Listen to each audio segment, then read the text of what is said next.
we on? Good. Welcome to the Better Than Not podcast. Sometimes we get it right, sometimes we don't.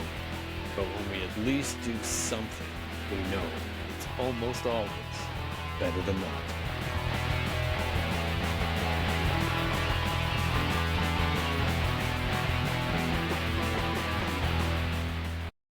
Hi there, and welcome to Better Than Not, a podcast that aims to capture shifting perspectives and thought-provoking ideas in conversation while asking the question, is anything what it seems? Based loosely on my series, A Changing Frame of Reference, which you can read on the Substack app. I hope you will, as it might give you some insight into what the podcast is all about. Also hope you'll subscribe to my YouTube channel, Better Than Not, so I can continue to bring you great guests like we have today. I'm your host, Doug Gardam, and today it's a pleasure for a return visit from author, creator, and entrepreneur, Scott Walker. Scott, great to have you back. It is great to be back. This is third time, right? Third time's the charm. Second time video. I think it might be third time. I think you're right. Yeah. What it is, though, is record time in return space. Because normally I've been saying, like, well, we'll come back in 6 months, and we're at a year. And this time I looked, and I think we did the last one May 22nd. So that sounds we're right. Doing pretty good. We're doing pretty good. I'm honored. I'm honored, Doug. Thank you. So I'm super happy to have you back on because we had such a good conversation in the last time. You're working on a number of different projects. One of the big things that I thought was really cool you were able to talk about was this sense of the words not coming. Being an author, you'd been working very hard in, well, the latest was Cozy Tales and doing a bunch of stuff in there. And then you kind of said, which I was unaware of, that the words stopped coming. And I thought, wow, this is kind of neat that you're willing to talk about this. And so since that time, you've been, well, in that one, you assigned me an assignment in our last discussion, which we'll get to talk about. But you've also been doing a number of other projects.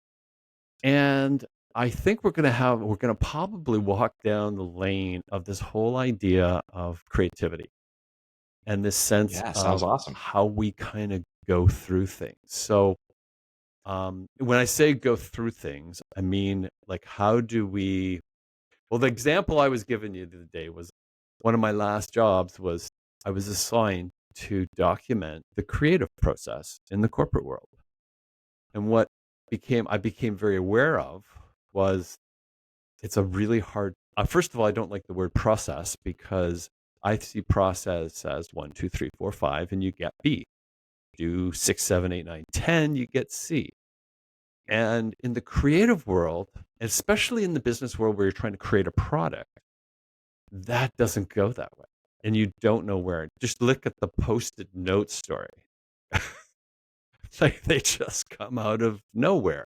Almost similar to how often you'll hear like songwriters say, it just came out of nowhere and I got it. And if I don't write them down, they're gone. So anyway, that's kind of what I thought. Let's see where this takes us today. You've been working on a number of things. I don't know. Where do you want to start? Like, since our last conversation, maybe. What have you tried to work in another space? A couple spaces, actually. I think it, like even describe how you were feeling, like when here we are, we've decided to write, and now the words aren't coming. I am currently I'm not any more inclined to continue writing than I was in February, March, when I kind of made this realization that writing was no longer satisfying my soul. Mm-hmm. And that creative well had run bone dry and had been dry for a very long time. That realization was a gift in the form of a painful gift in the form of, well, if you no longer write and you're no longer writing, then you are no longer a writer. And that kicked off my identity crisis. Like, okay, well then, for 5 years, I've been Scott Walker, full-time author. What am I? Who am I? What am I doing next? What does that look like? What does the next chapter of my life look like? And I was reluctant to explore that for a long time. But when I finally embraced it and said, this is not the end of the end, this is the beginning of a new start. And when I adopted a mindset of it's a blank canvas, the only thing that I know that can't go on the canvas is writing. Everything else is up for grabs. So all of a sudden, when I kind of flipped the script and went, it's not that I'm limited, I'm unlimited. I can do anything I want to do. And that became incredibly freeing in terms of allowing me to explore things I would never have explored under other circumstances. No, that's very cool. So when you said you were given this gift. Now, normally when we think of a gift, it's a positive thing. You just explained that this words aren't coming. I'm at the well is dry. I've been given this gift. Did you feel that way right away, or how did you come to get to that describing it that way? Because we don't usually think, because in a way it's suffering, right? And you just called it a gift. I think we haven't gotten into the details of my happiness journey since April of this year. We're recording this in September. I've been on a very unexpected but pleasant, surprising educational journey about happiness since around late April, I guess. And I may be retroactively looking back at that January, February, March timeframe with a little bit of a more positive attitude. So I'm not going to fully discount it and say, oh, I realized it at the time.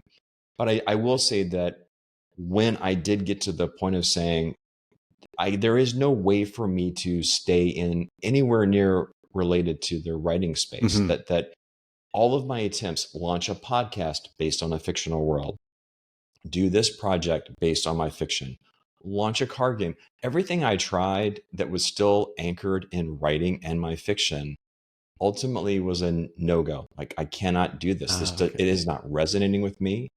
I want to like it. I can't. Mm. It just isn't cutting it. And I had to literally burn my bridges at the shore and just say, whatever I do next cannot even be tethered or connected or related to what I've just spent the last 5 to 6 years of my life full time working on, investing in money, time, sweat, tears, time away from friends and family to Yeah. hit deadlines, that kind of stuff. And while it was enjoyable for maybe 90% of the time, towards the end, it was not enjoyable at all. And when I flipped the script and said, I'm no longer limited to this or limited to something around this. I'm cutting free of the anchor. I can sail anywhere I want to sail. That was when I realized it was a gift. So I spent 3 months. That was the painful part. January, February, and March was the painful moment, wandering the desert, hoping to find water, hoping to find some oasis, Yes. not sure that one even existed. Then when I discovered that I had a compass and the compass could take me anywhere, I just had to say where I wanted to go. And I had the freedom to explore literally anything. Then it became a gift. But I had to wander the desert and go through that suffering until I had the mental script flip of, Scott, you can do anything you want to do. There's literally no one stopping you. So I love this metaphor of the desert. Where in that desert did you realize this isn't temporary? Because you Okay, this is going to be crazy, but it was kind of Matrix-esque. I wasn't in a desert, Doug. That was all fictional. That was yes, all imaginary. I wasn't that was the realization. I wasn't in a desert. I was walking through a flourishing field. All I had to do was reach out and grab the fruit.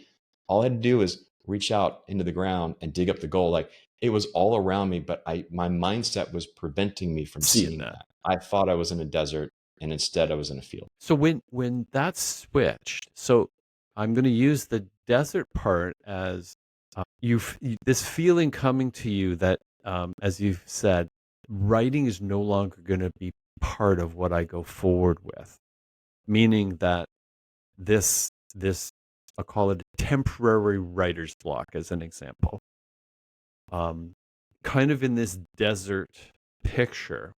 When did you when like did you know real kind of soon in your heart that this is over?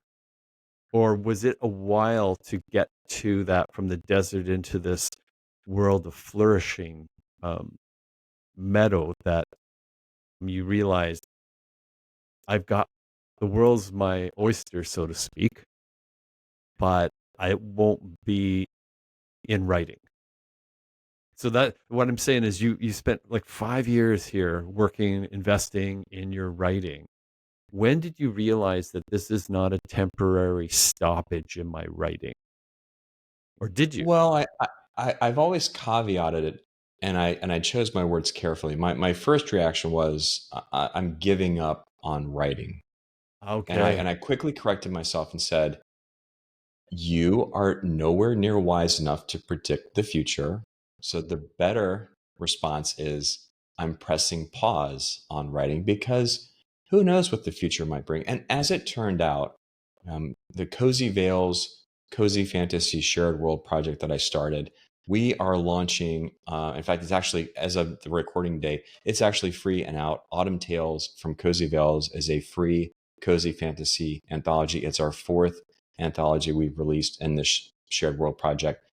I had to write a short story. I mean, I could have chosen not to write a short story, but as the person who created the project, I Mm, felt like I needed to write a short story.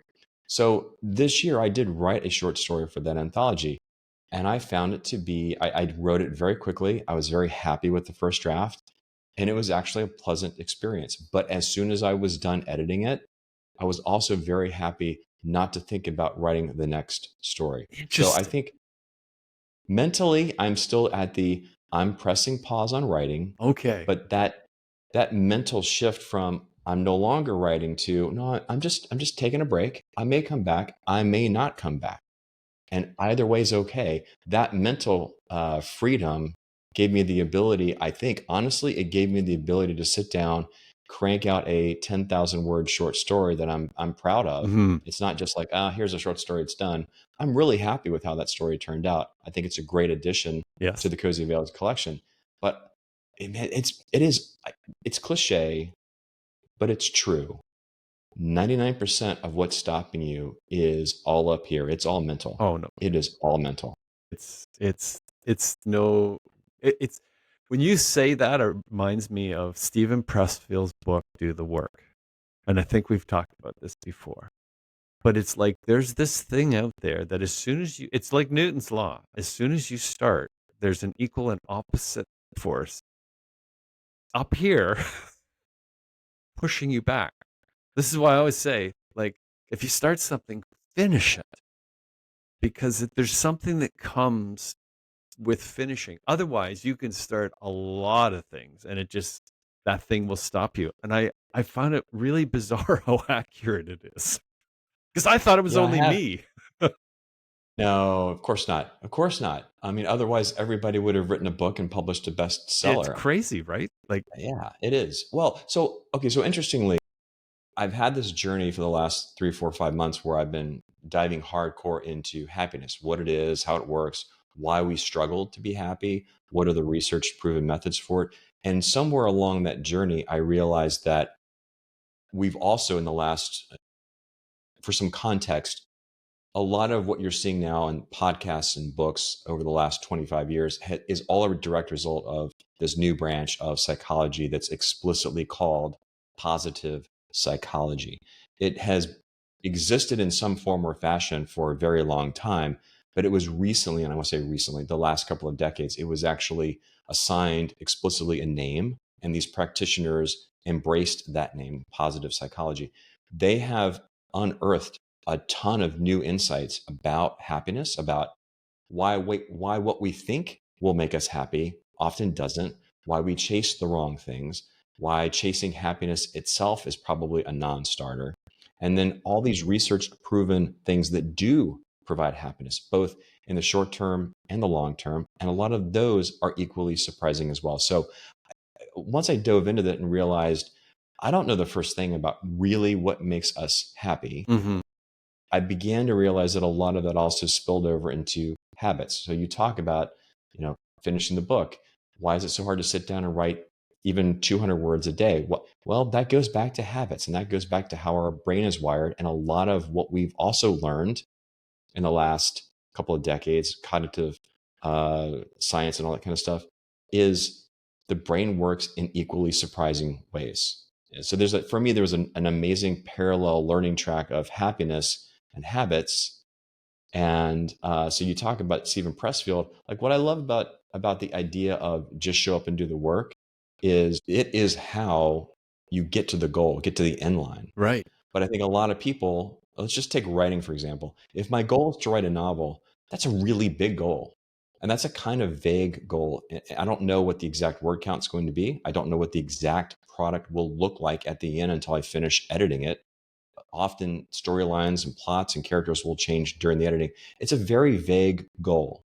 You can say things like, I want to be a New York Times bestseller. You can't control that. That's out of your Absolutely. control. Now, Absolutely. you can say, I want to publish a book. That's in your control. But that still is a somewhat vague goal. And it's a mountain. You're basically saying, you're pointing to the top of Everest and saying, I'm going to go climb that mountain, which is great. And it's great to have goals. But until you apply what we know about habits, especially to a very large goal like that, the chances of you making it to the top are very, very, very small. And so the goal isn't to get to the top of the mountain. The goal is it's twofold. One is you just need to take 10 steps today. 10 steps today, every day will get you to the top, but you got to focus not on the goal, on the pinnacle. You got to focus on the 10 steps in front of you. So that's Pressfield's point Yeah. is you got to show up and do the work. Otherwise, you're just standing there looking at the pinnacle all day. But the other part to me, and this is what I've learned through habits and what motivates us through habits is we need to break it down into those small steps, but we also need to take that goal, that really vague goal, and look at the benefits of what we want out of the achievement of that goal. So great, you get to the top of Everest. What then? What comes after that? Yes. Like, I think a lot of people have these goals. They don't think about the what after, but they also don't think about the benefits. Are you looking for fame? Are you looking for self achievement, accomplishment, pride? Those are all valid reasons to do it. But if you don't take it one step further and say, this is the goal, this is what I want to do. If you don't go into the why am I choosing to do this? Then you're missing out on a lot of motivations that could keep you taking those 10 steps every day on the days when you wake up and say, I don't have 10 steps in me. If you know the why, and this is one thing that I've come up with, if you identify your whys, the whats will follow. If Okay. you identify the whys, the whats will follow. And what that means is if you've got the right motivations in place, you will automatically start to do the work. Interesting. Interesting. Yes. Because something's got to get you doing the work. hmm So that's But what we've learned is that having a goal, I want to lose weight. Great. That's awesome. I want to lose 10 pounds over the next month. A month is a very long time. 10 pounds is a concrete goal, but 30 days is a very long time. You have every second of every day is a chance for you to make the wrong decision, the unwanted action. And so, how do you take that big, massive goal and break it down into something that you want to do? Well, part of that is I'm going to basically stop having 2 slices of bread every morning. I'll have one. You take some minor changes, some small changes. But the other part of it is, why do you want to lose the weight in the first place? Why?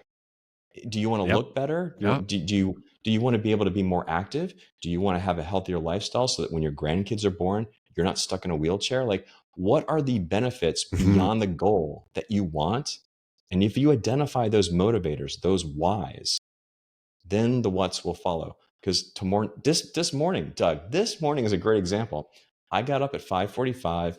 I normally take a walk at 6 a.m. I do an hour and You 15 do minutes a walk every morning too? for months now. I've been taking a morning walk, but over time I've been pushing the time that I wake up earlier and earlier and earlier. And for the record, I am the nightiest night owl that ever nighted. Okay, I'm a huge guy who loves working at night. That's my jam. Oh, Getting up at 6 in the morning that's to walk for 75 minutes, and I've never exercised regularly in my okay. life. I've had fits here and there, but nothing ever stuck.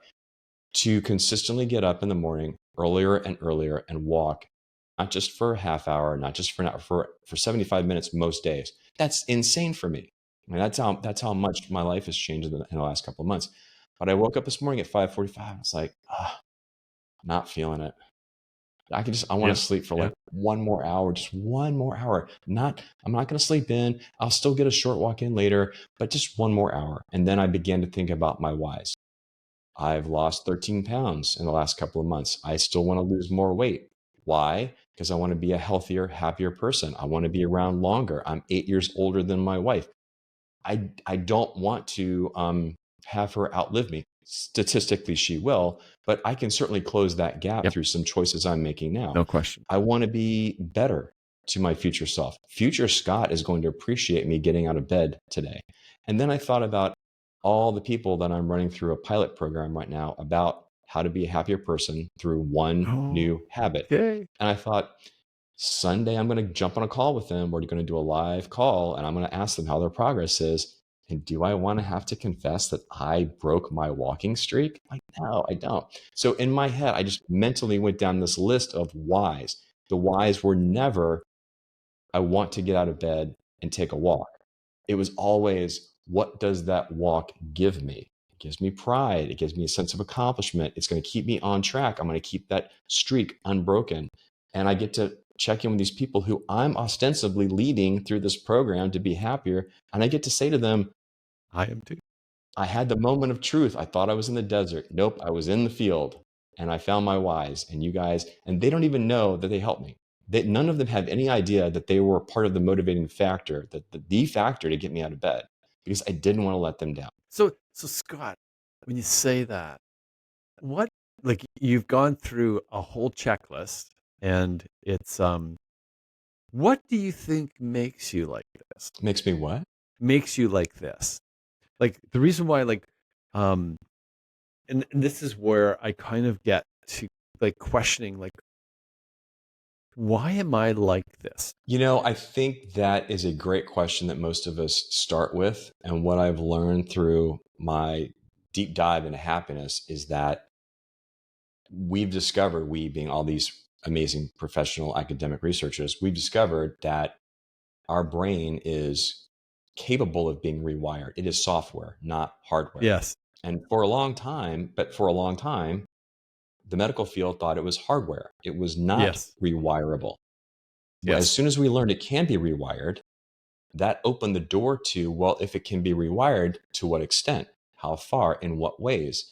And I'm not saying that that led to positive psychology, but one of the direct results of that was you can increase your base happiness level. You're not stuck at whatever happiness level that you're at. You're going to have ups and downs. Everyone does. Being happier doesn't mean not being unhappy. But what it means is there's hope. Yes. Oh yeah. These proven methods work for most people, and one of them will work for you. It's just a matter of finding the right match. So I think for me, it was realizing that the brain has so much more capability and potential than we thought. The fact that I was 58, Doug. I'm 58 years old, and I'm looking at the rest of my life, and I'm going, I have a great life on paper. I financially, I'm great. Nice car, nice house, amazing wife, amazing kids. I'm good. On paper, I should be ecstatic. Yes. But I still find myself getting angry more often than I like, angrier than I like. I wasn't liking the fact that I had never shed my COVID weight, which I've now done. I'm back Okay. down to my Okay. pre-COVID Yeah. weight in 4 months. It was just me saying, I don't like where this is going, and looking ahead and saying, I can change. And doing This is something better. possible. Yes. Permanent change is possible. And then there was one book where it's called The Happiness Advantage. If you read only one book on happiness, That's the one. read The Happiness Advantage by Sean Aker. It is all about the advantages through a work career lens. But when you look at all of the advantages, happier people experience this, have that. It is way more than a mental attitude. It goes Oh down yeah. to financial success, social connections, healthier life, longer life. They overcome trauma more. Like, the benefits are almost limitless. It feels like this magic non-chemical pill that's available Hmm. that either people don't seem to want to take or they don't know how to take. But it is insane. Like it was just, I mean, I'm reading this book on a train. And I'm like, this is insane. I kept talking to my wife. Can you believe this? Can you believe this? Happier people get this. And you can do this with like just a couple of changes to your life. Like Yes. this feels like this revolution in the healthcare field that also spills over into the physical health field. And for all of the knowledge we know about it, and for every research paper that's out there, a lot of people still struggle with it. And that's what I'm currently trying to tackle. Well, it's interesting you say that. I don't know whether you're familiar with Gabor Mate. Do you know that name? He wrote a book called Miss This Now. Anyway, he's a psychologist. I think he's actually out of Vancouver, but The Myth of Normal, I think, is the name of the book. Okay. And his argument is around how the medical world is really very science driven. And being science driven, we're almost diagnosed without our emotional state. Mm. So medicine doesn't necessarily, you've heard this with doctors with no bedside manner, as an example, right? And they've done a lot of research into this, but and I was going to say this resonates with me, and as you're talking resonates with me, because I've kind of come from the engineering world of science and everything's based on science and calculations and all that, to the other side where, as an example, every decision we make is emotional. And I say that in an engineering science community, and I could be stoned, because when I say something like that, people think that's cowboyish. You're not doing any research, you're not doing any calculation, you're just going by the seat of your pants to decide that whatever it might be, that beam is strong enough to hold that weight or whatever it is. And I'm not saying that at all. I'm saying you still do all your work. You still do all the calculations. The science is there, and thank goodness we have science, because man, I wouldn't want to be in a plane without it. But when you finish all that work and you think you're at your decision, often the first question is, so how do you feel about your decision? Well, that's asking a very emotional question, right? How do you feel? And we've gone through the calculation. Well, I feel pretty good that this is the right answer. Got it. Well, that's an emotional decision, right? Like that's emotion that's speaking that I've done the right things, feel the right things. So now you take that over to the medical world, as you've kind of addressed a little bit in the happiness side. When we drive everything, and believe me, it's amazing what science has allowed medicine to do. But there's also this whole mental health world that has come about since the pandemic, which has really revealed like how emotional we are as human beings. Because I think we are emotional beings, to be quite honest with you. Oh, yeah. It's like this Gabor Mate's come back and he says we've treated medicine without treating the patient's emotional state. And we all know now, well, I think we know that you can be quite sick driven by your mental state, your mental health, which fits directly into what you're talking about as in a happiness state, right? Like it's so connected to me. And so if you're not communicating for example, with someone or talking with someone, is a lot of what you've talked about previously is around community, that can greatly impact your health, Yeah. Oh, for sure. which then For sure. fits to your happiness quotient. So the book you said again, The Happiness Advantage. Yes. By Sean Achor, Achor. Okay. Sounds good. And I mean, don't get me wrong. There are a lot. I mean, my bookshelf behind me, these are all happiness books. I mean, I've read a lot of more. I've got more than that. I've read a lot of books on happiness, and they're all amazing. They're all bringing some unique perspective, and I learned something new from them. But the happiness advantage, it's when I dove into this, I wanted to draw a bright white line between proven researched methods that we know work for most people and possibly causal versus correlative, woo Mm, woo type stuff that right. may have worked for somebody, but has never been tested at scale. And Sean Aker, he goes in and it's just research citing after research citing after research citing, study, study, study.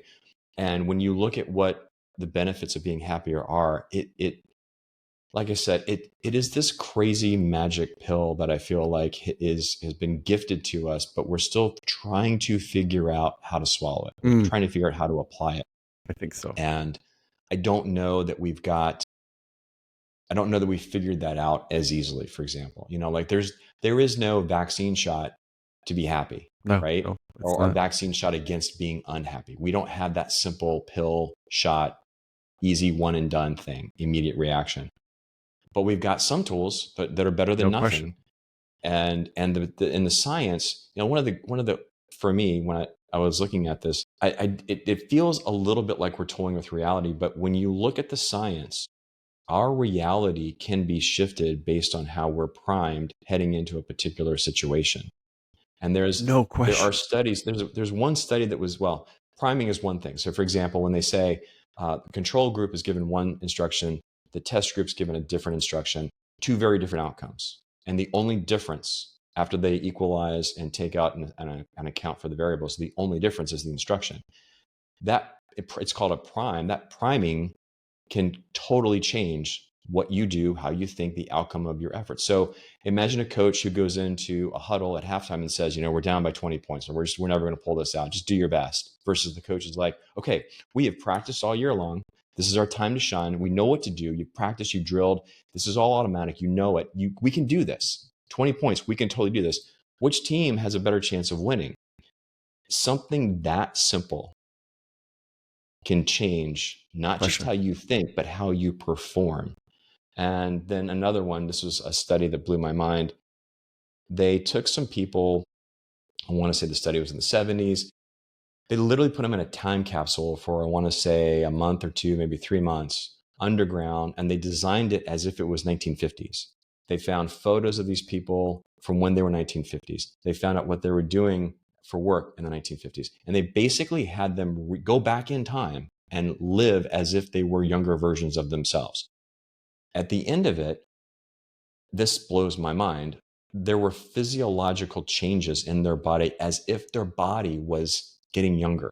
Mm-hmm. And it just, again, I try to I have a bright white line between what we know and is proven and is repeatable and what's woo woo. And I don't discount woo woo. If woo woo gets you into a happier place and a positive life, go for it. If it's not harming you or anyone else, embrace it because it's working for you. I want to stick with but this has been proven and repeatedly so to work. And Doug, man, it's like looking into an alternate timeline. It feels like magic. It feels like it shouldn't be this easy, but it is. It can be in terms of getting the effect. Back up. Once you swallow the pill, the effect is easy. The Yes. hard part is swallowing the pill. Well, you kind of touched on it with the well, depending on whether you say brain or mind, you send people swirling. But um, when you tap into that thing, you said it earlier on, how powerful our minds are, and that's why I come back to that idea of bedside manner as a doctor, and it's like it makes a difference. It can make you. It can make you. How do you say? You're challenged by a diagnosis, and depending how Yeah. that's delivered to you, whether it's kind of in a kind of that septic, sterile, right off the checklist list that you see that has stripped all emotion from it, or you're delivered in a empathetic, caring way, that could have. There's something that it taps in our head that changes how our body reacts to that. And For sometimes sure. that's not scientific. Partly because it's enormously complex, but it's not that it is accurate, right? It is like that thing that you've tapped into. It's like and it and what it can be for one person could be completely different for the next person. that's the hardest thing to like kind of accept, right? And I think like you're really on to something when the like when you were saying about the happiness part. I often well, I'll go to you familiar with C.S. Lewis? Sure. So he wrote a book on pain in a intellectual man. I think it's called The Pain of Suffering. It's something like that. And then he wrote a book experiencing pain when his wife died. And they were like 180-degree polar opposites. I bet. And when I think of that, and part of that comes out of that was the fact, and this is why I think it's cool how you even said in the last conversation, to think that you can stay happy and ecstatic all the time is a recipe for disaster, right? Because, and what came out of it was the fact that rather than trying to eliminate suffering that we're going to go through because we're humans, how do we learn to better deal with that? Like, give us tools, not to Hmm. eliminate it, but to, and I don't even know how you do that, but it kind of fits into what your thesis, your hypothesis here around happiness, right? It kind of all like what's the opposite, so to speak, of happiness? And how are we like like well, I want to be in pain all the time, so I'm going to eliminate happiness from my life, right? Like it's just taking the extreme opposite. And I find it fascinating how this fits with us and then comes back to us being that emotional being, so to speak. I It's think your work's there's a lot. fascinating. Yeah, there's a lot to unpack there. There's a lot to explore. The connection between the mind and the body, to me, has been scientifically proven. We have too many Oh yeah, tests no, that show what absolutely. happens up here affects everything else down here, and for good or for bad. Like Yes, yes. if we're smart and we're lucky, we will use that existing. There's To use the computer program analogy, the computer program has some hard coded code in it that doesn't ever change. And then there's a hard drive which can be rewritten over and over and over again. There are certain designs in our brain currently, the way our mind works, that have evolved over millions of years, and they're not going to change in our lifetime, if soon, if ever at all. Just they're too ingrained. Yes, They yes. served us really, really well when we were living in caves and being killed by tigers jumping out of bushes. They do not serve us well at all in our current world. Hmm. And so a lot of what positive psychology is about is trying to elevate our human experience as much as we can towards the positive. It's not about eliminating the negative so much as it is elevating the Hmm. positive and recognizing that there is a benefit to actively trying to improve your life, that it presumes that Oh it yeah. can be done. And then they've set out all these studies and done this research that has proven that. And for me, I like the idea that there is this ability to change, that what happens in here, some of that design is was very good. Some of this design was amazing, again, way back in the day, but now it's no longer serving us. But we can hack the matrix to a certain extent. Since we now know how our brain works, since we now know how it reacts to, do I eat the ice cream bowl or do I have the health bar? When we know I've got to work out, get up and work out this morning or go back to bed, we now know why we're making those decisions, the whys behind that. And now that we understand how that programming, that hardwiring works, we can actually use it to our advantage. And so a lot of the research on habits talks about, well, if your brain's already going to default to the easy option, then the way to make a new habit stick is to make it as easy as possible. And that's one of dozens of ways to go about it. But it is like, we know you're not going to change how your brain is wired. There's no way to do all that hard coded, the instincts that we've been inherited with. The rewiring we can change, however, that stuff can be done if we take advantage and kind of basically hack the hardwire design, if you will. So I know I've been mixing some metaphors here and there, but the reality is that for me, I've realized that I can change how I think, that how I think is going to affect how I feel is going to affect how I deal with tragedies, Hmm. how I deal with the hurdles that inevitably come along. And if I can figure out how to make my mind work in my favor, as opposed to this well-meaning but poorly behaved puppy.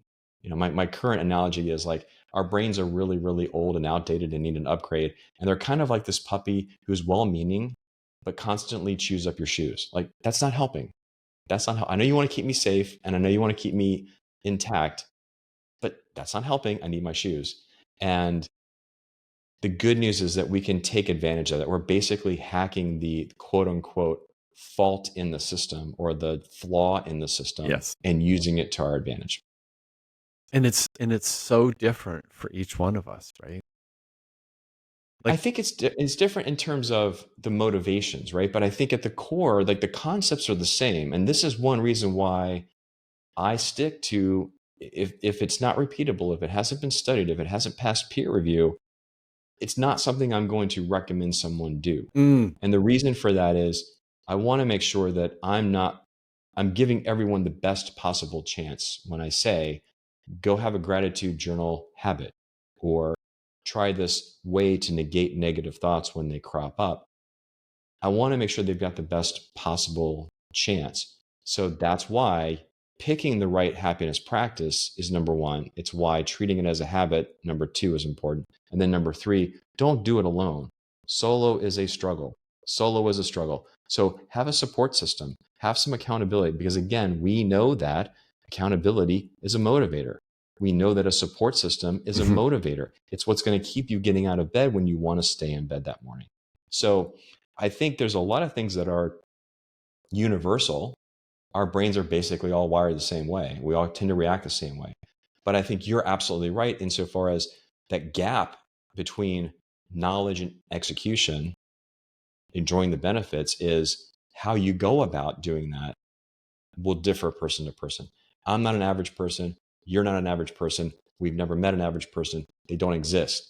And all these studies That say lingo. on average, Average. Yes. this will make you happier by 23% or whatever. Well, maybe you're a 17 percenter or Yeah. maybe you're a 35 percenter.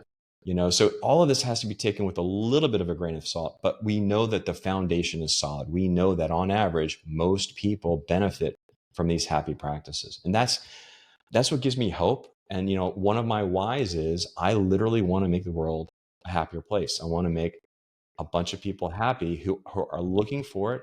They're actively seeking it. They haven't been able to find it. And maybe it's just a matter of they haven't had the right system. And maybe my system will work for them. Interesting. It's fascinating how we go by this because you tap into so many things that kind of flash through my mind. Like one of the ones that immediately, and this is kind of preceding my, I'll call it my, not really my author world because I've written for most of my life, but the decision to do that as an example, and how I got so used to this sense of material things. And I finally kind of got to this point where I started to begin to realize, like, I love this new car. Oh, I love this new car. And then almost 2 weeks later, that new car is the old car. Yep. And it That was, happens very quickly. and it's like how so much, even the environment that I would work within in the corporate side, right? Like, whether it be that water break or lunch, we were always talking about, oh, the new granite countertop we got in our kitchen, or the new windows, or we're going on this vacation. It was almost like a competition. And this is where I started to this is why the happiness part that you talk about, it connect with me, because I've always been like habit wise, and I don't know why this is like this, to be honest, Scott, but like getting up and exercising, right? Like that was just a habit that I formed years and years ago. And it was just, and I don't know why I do it. Why do I do that versus drink all the time? Like as an example, right? Um, and then like that what began to dawn on me was part of that happiness for me was there was always something more to get. There was always another level, right? There was always like, well, you got that, but look at what I got. And it's like, but then when I got that, like I said, 2 weeks later, oh, well, now it's an old car. And It's not Yeah. exactly like that, but this is why. No, it is no, it is exactly like that. It is called hedonic adaptation. It is exactly like that. We adapt to good and bad situations very, very quickly, and we go back to baseline very, very quickly. And I kind of found it a bit phenomenal that it could be like that. And I can remember having that from being like a child. You're gonna laugh at this. So I was a goalie growing up. I played a lot of hockey. Well, I'm in Canada, so that's what we do. So back, I'm gonna date myself here. Not that don't already know that I'm kind of dated, but Jacques Plante was the goalie of the time, right? And he came out with this new mask that goalies wore, right? Long before the equipment that we have today is like. And so I always wanted to get a Jacques Plante mask, right? And I did everything, paper routes and all stuff, because it was expensive at the time. But I finally like you got enough to get the Jacques Plante mask, and then I had that money now. Well, that was a lot to exchange for the mask, so I never got the mask, Oh, interesting. Interesting. and I had the money, but it was the end of hockey season, and I used the money to buy a catcher's glove. But it was that material sense, and then it's not long before that catcher's glove, Scott, became just a glove. Yeah. Like you played baseball Yeah. with it, and the reason why I say this is because it fits so to me so well with your happiness thing, your happiness world of trying to gravitate and learn about yourself of what that is, and then realize, well, maybe it's based on something that's not like solid, like it's not gonna do this. And then, well, what is that then?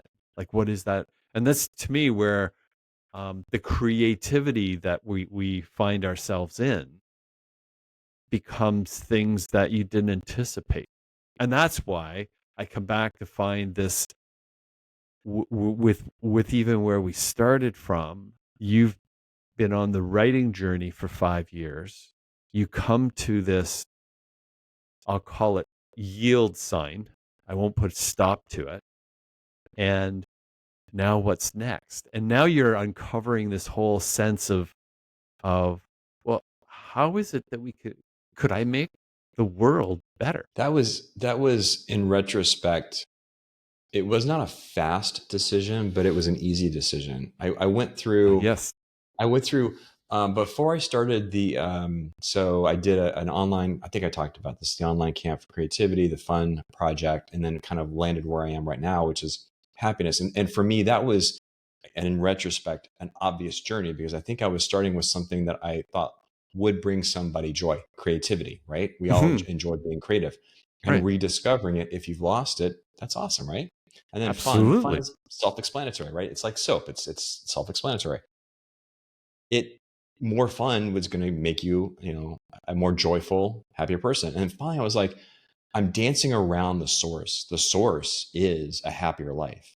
And then as soon as I dived into that, I realized that the benefits went beyond just the mental pleasure of the Hmm. moment, or maybe the reflection of a memory from something that you did earlier. It goes way beyond that. That's when the light bulb went off. But even before I got to the creative journey, before I did these three projects, when I looked at the blank canvas, it was like, well, what have I done in the past? I've done finance companies. I've done media companies. I could literally go spin up a finance company within 30 days. I've done it twice before. Like I Amazing. know what to do. I've got all the processes built. I know the systems that I need. I've got the SOPs in place. It's a no-brainer.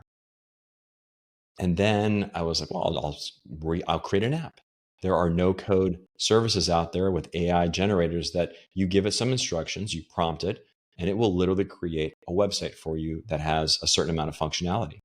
And it's Amazing. relatively fast and extremely cheap compared to paying a developer.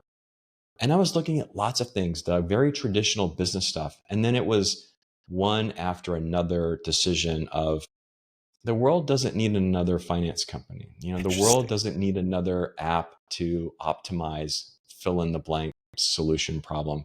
The world doesn't need another blah, blah, blah. And that's when I decided, you know what? I've got a blank canvas and I can do anything. but that doesn't mean I'm going to do anything. And it was like, what do I really want to do with what time I have left? I have a certain amount of years on this planet left. Hopefully, lots of them, and hopefully quality ones, but a lot less than I've already lived. So, how do I want to spend that time? And if this is my last thing, if this is my last rodeo, Mm, what do I want to be remembered for? Is it the fact that I started yet another finance company? Is it that I started some app that helps you do something that really doesn't necessarily make the world a better place, makes me money, pays the bills, but doesn't really, isn't something that I'm going to want to have on my headstone? So interesting. what ultimately pushed me was, what do I want to, what's something I can totally be proud of, that I will get excited about, that will put a smile on my face when I talk about it? My finance companies never put a smile on my face. It's, finance companies are like the worst party talk, chit chat at a party. Interesting. Is like, what do you do? Well, I run a finance company. Mwah, mwah, mwah. They check out. Yeah. What do you do? Well, I run a program to help people get happier. Really? I mean, like, it is night and day. And so Oh yeah. I just decided to gravitate towards something that resonated with me, something that I was excited about, something that I would always be energetic about, and something I totally believed in. This had to be something where Yes. my why was not money, my why was not pride, my why was not famous or being famous. My why was literally, I get up every morning and my goal is to try to figure out how to make the world a happier place. And when that is your why, that's a powerful motivator. That it changes. So your experience is in a way similar of this material aspect of what I'll say we almost learn at a very young age, right? Yeah. That these are the things we need to collect. Like it's that term, the one with the most toys wins, right? And Maybe it depends on their happiness level. So one of well, the things that we've learned is that yes, some people are ostensibly happy doing things that would make you and me miserable. interesting. And that is okay. Yes. I just, there's a podcast episode I just listened to, a British doctor. He's got his own podcast, but he was a guest on another podcast, and he was talking about how he watched his dad work himself to death. and Mm, and for decades he's like, if my dad only slowed down and smelled the roses, like, his life would be so much better. And he goes, as I've gotten older, I question that. I'm making a value statement about a person, and he's no longer around. I can't ask him this. I just presumed that him working, whatever it was, literally working like 20 hours a day, 5 days a week, two different jobs, working himself into the grave. He died early, had some health issues, and died early. He's like, I just presumed that my dad was unhappy and that he would have had a much happier life. I'm not so sure. there you I go. might have asked him, and he might have said, I'm very happy. I'm proud of what I'm doing. I'm making your world, son, a better place. I'm providing opportunities for you that I didn't have. That brings me joy. That brings me Interesting. intrinsic happiness. So I don't try to judge too much. I just say, listen, if you're coming to me and saying you're not Mm, happy with where you're at, I have some tools that might get you a little closer to some more happiness, a happier life. That's it. I'm not judging where you're at or what no. makes you happy. And I was gonna say you probably don't have a lack of participants with that sentiment either, right? Because I think many are Sadly, quite yeah, yeah, yeah, like yeah, yeah. it's one of the I think many times I think the question that comes up is like where do I even go? Like I can remember even feeling that way. Is like where do I like get the next job? Like, well, I don't even want the next job, right? Or go somewhere else. Well, I don't even know that I have the energy to go anywhere else to do that. Like, it's interesting you said about creating another finance company because there are people listening that are going, "Oh my God, to talk to this guy to find out how to make a finance company." Right? There's going to be those people Maybe. that want that, and no judgment here. I mean, that's what makes the world go around, right? And try and being able to allow that. But then you get to other factors in it and you start to see like part of my struggle, Scott, is my science background is like things like um AI becoming sentient, right? You hear that all the time, right? It's going to be it's going to control us. And I'm going, yeah, yeah. Well, let's first start with making a hydrogen atom. the first element on the periodic table. We still don't know how to make that. Like that should be simple. So before we get to like sentience going to become a human, let's figure out like the first things, right? And I think there's real challenges at that because I think it's dealing with infinity. And I don't think we know how to deal with infinity. Like I think, yeah, a cell, like an atom, is infinite in the micro side, right? Hmm.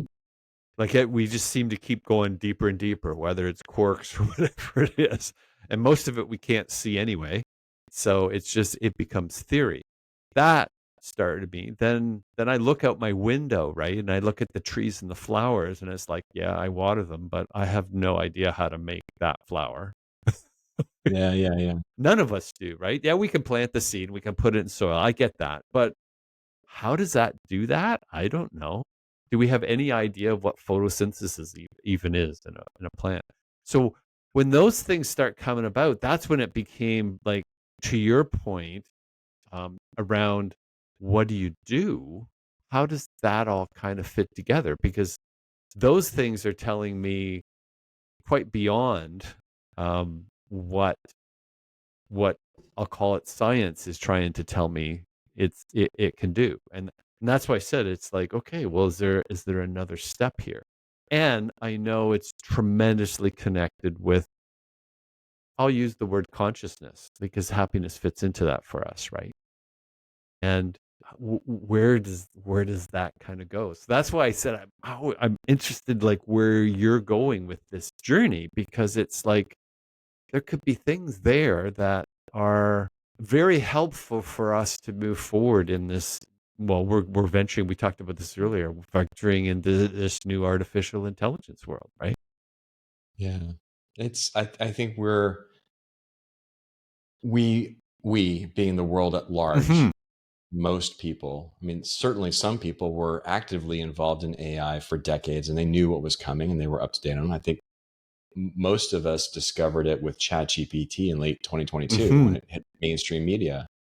And we live in a world where the speed of change is increasing and it's not going to slow down. It's only going to get faster. And compared to 150 years ago, where the change in technology, change in society itself was a snail's pace compared to today, it was much easier to not be overwhelmed with information overload because there wasn't as much information to be overloaded by. And when we did have something groundbreaking happen, that change was much easier to overcome because it was typically happening slowly. And it might be one major change in one major area of our culture or our society. It wasn't multiple changes Hmm. simultaneously across the board in relative terms. If I'm looking at the entire history of time. Um, we're at like the very, very 11th hour, 59-minute, like 59 second, like we're like so close to the edge. And yet so much has happened in just the last second of our time span. It's hard to process that. It's hard to understand what to do, what to make sense of that. I feel like we've been dumped into a situation where we're wildly ill equipped to deal with this rapid change and the simultaneous changes that are coming at us from so many different directions. Now, this is not me speaking scientifically. I haven't studied this. This is just me subjectively giving my anecdotal thoughts on it. I think you're 100% right. And I think it too often puts us in unwanted mental places Oh, where you feel trapped, you feel paralyzed, you feel helpless, you feel angry, but you don't know what to do about it. And it doesn't matter what the subject matter is, it can leave you in that vulnerable state. And the worst, for me, the worst place to be in is to feel like you have no options. Nothing you do is going to matter. well You said. have an existential crisis. Well said. And if that's true, then either you don't know what to do or you can't bring yourself to do anything because why bother? And I feel like a lot of us have gravitated to one of those spaces. And that's not a great place for us if we want to build a better world tomorrow. Well, you said earlier on about use the word hope, and I think that is that's very significant in how you feel. because when you're in that situation, like you feel there's nowhere to, and I mean, I'm sure we all, as the human experience, we all have that at some point in time, and it's so many different levels. But in being able, and this is to me what you're working on takes that, right? Like a person that's dealing with that, there are things you can do if we can only get inside, if you can only, if not we, but if you could get inside your mind enough to see them, like, can you open your eyes and your ears enough to hear what's being said, right? That there are things that you can kind of do, and how to go about it. It's a very interesting thing that you're on. Like I think this journey is very, very cool. It has been a ton of fun. It came out of left field. I wasn't expecting it at all.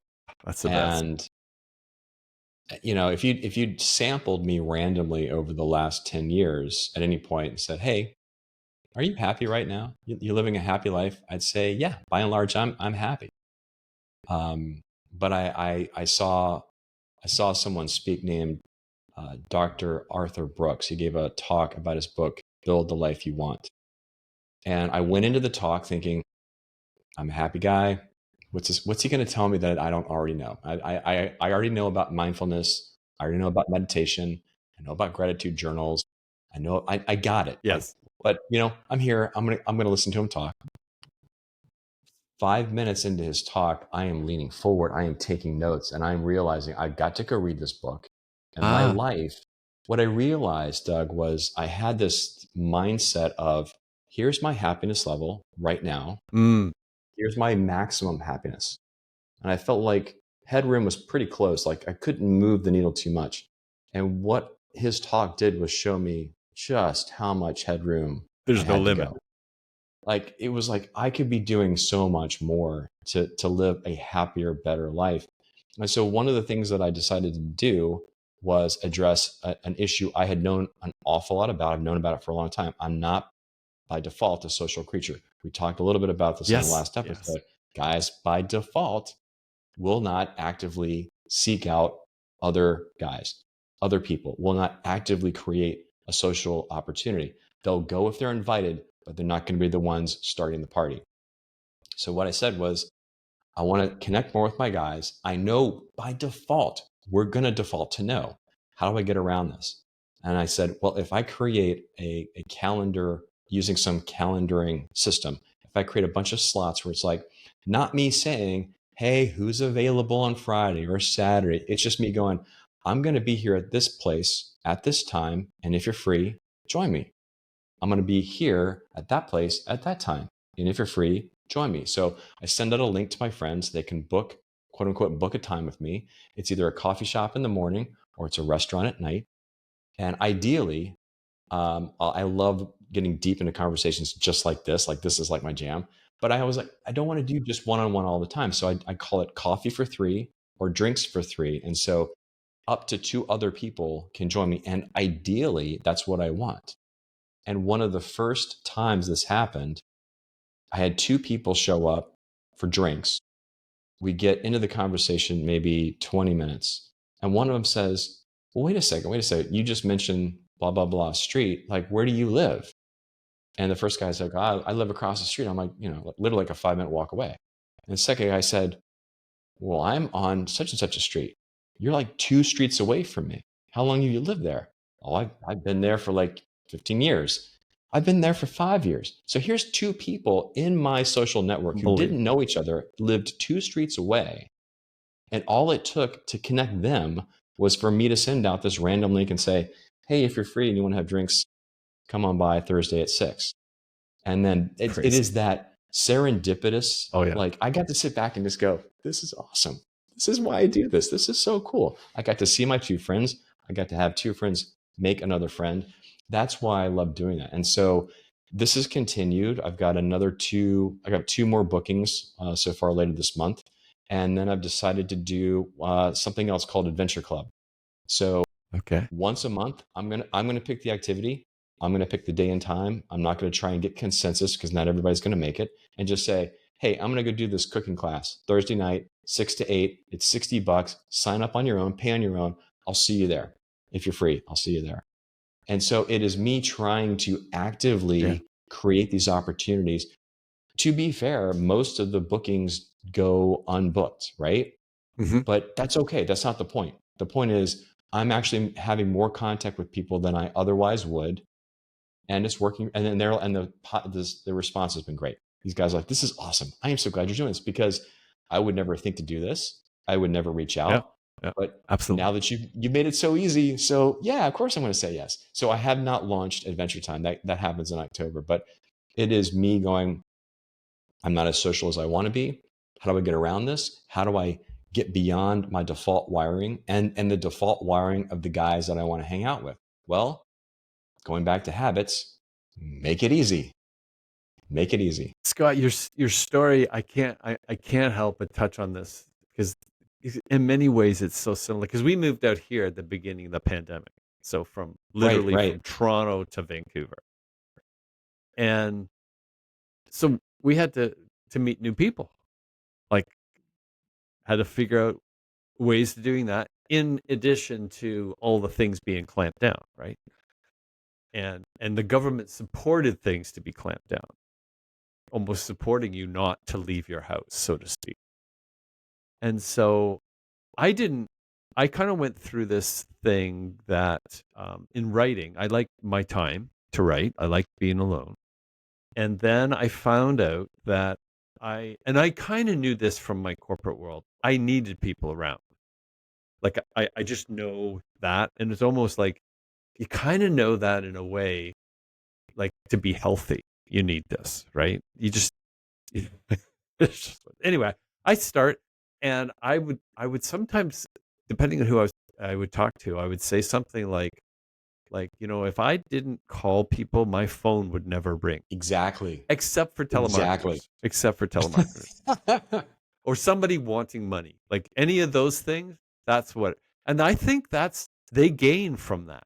I think in the marketing side, they know that people are so desperate to talk to people that they will talk, they will reveal things that they can later use. Like, I'm completely convinced of that. So as I started to say this, I found other men would say the same thing. Like, well, yeah, my phone never rings, but I don't call anybody. So what? I mean, that's kind of how it started. The podcast, in a way, came out of that as well. Yeah, yeah. But as I started to, and I do a walk every morning. I have done this for like at least 10 years now. And it's not only a physical walk to me, Scott, it's a mental, like, you think about things, you're connected with the things around you. And I don't have to be anywhere. I don't have to go in a forest. It's nice, but I can also walk around the neighborhood. And it's amazing your powers of observation and what you see in a neighborhood as well. But as I found out even book signings say hello. That was a magic 5-letter word at a book event, to say hello. Walking now, I don't walk in a forest. I walk more in I'll call it a localized area. So that's around our house, right? A few blocks here, a few blocks there. And now I have this. This is coming from our last conversation, so you know, because we haven't got to what my assignment was. But what I started to realize was, we look at the Cybertruck and we look at the beautiful home and we are mesmerized by it. And then we'll walk by a human being that so far exceeds what that material thing is that they're not even worth saying in the same breath. Like, it's just the miracle of another human being is unbelievable to me. Why wouldn't you say hello to them? like, like, it's not a very Totally. big thing. I'm sorry, go ahead. So that became something aware. So this whole loneliness epidemic, particularly of males, that seems to be continuing growing. So I'm going to share a little side thing too. So part of our community out here has come from the church that we attend, Mm-hmm. which I didn't do in Ontario. I was raised in, I'll call the Anglican Church, Okay. but I was bothered by the hypocrisy. And so I kind of left. And when we came out here, through a series of things with my wife, we got connected with, I'd never attended, like they call it, a community group where couples go. And it's connected with the church, and there's like 4 or 5 couples, and you meet every couple of weeks. It's like couples therapy stuff. Yeah. That's Yeah. what I Yeah. call it. It's unbelievable. It's crazy. The support, it's unbelievable to me. So I then kind of extended that a little further. So last night, we started in September and we're doing a Bible study. So I go to the first one probably a year and a half ago. In my brain, Scott, I'm thinking maybe 15 guys will show up. Last night, there were 220 guys on a Wednesday night showed up for a Bible study. Now, it's split up amongst like tables of 8 to 10 because it's that size, right? Yeah. So tell me now that that is not something that's going on that we need more than we may have ever needed as guys. Like Yeah. Scott, it blew my mind.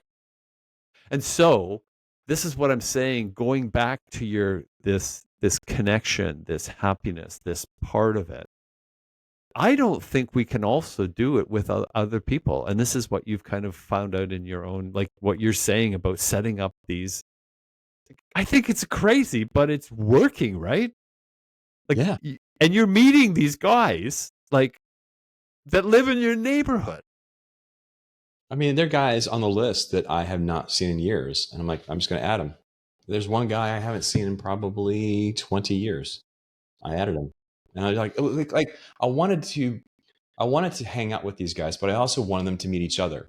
I wanted to spur the kind of Absolutely. serendipitous connections that I'm sure are happening at your Bible study group. When you sit down with 5 other strangers, you're not Crazy. going to make friends with all of them No, to the same degree, but you're going to meet somebody who might become a new contact, a new person. And absolutely. that's wild. And I love that. And I could have coffee now every day of the week, multiple Yes. times, Yes. and not Even if see your the phone same doesn't ring. person. Even if your phone doesn't ring, you could still line up coffees in the morning It's just every week. it's kind of crazy to me, and it's one back to that sense of community, which we haven't talked a lot about today, but our desperate need for each other. Like it's I, crazy to me. and yet, we know science has shown we're Absolutely, wired to be social. absolutely. And we most of what you were talking earlier about our motivations and desires. Most of what we do is out of a desire to be seen, to be accepted, and a fear of being rejected and ousted. Well, And I like think if so, I mean, like the worst thing is to go into a room and you stand in the corner and nobody approaches you. That yes, is the worst feeling in the world, right? And there's a reason for that, because when we were living in caves and about to be eaten by a tiger jumping out of a yes, bush, safety in numbers, right? Safety in numbers. You go it alone, you're not coming back to the cave, right? So we are instinctively driven for that. And when we don't get that acceptance, when we don't feel like we're seen, it is a crushing, crushing mental tax and on our soul. and to your point, it's so crushing to us that fear, I think, has stopped us from doing it, period.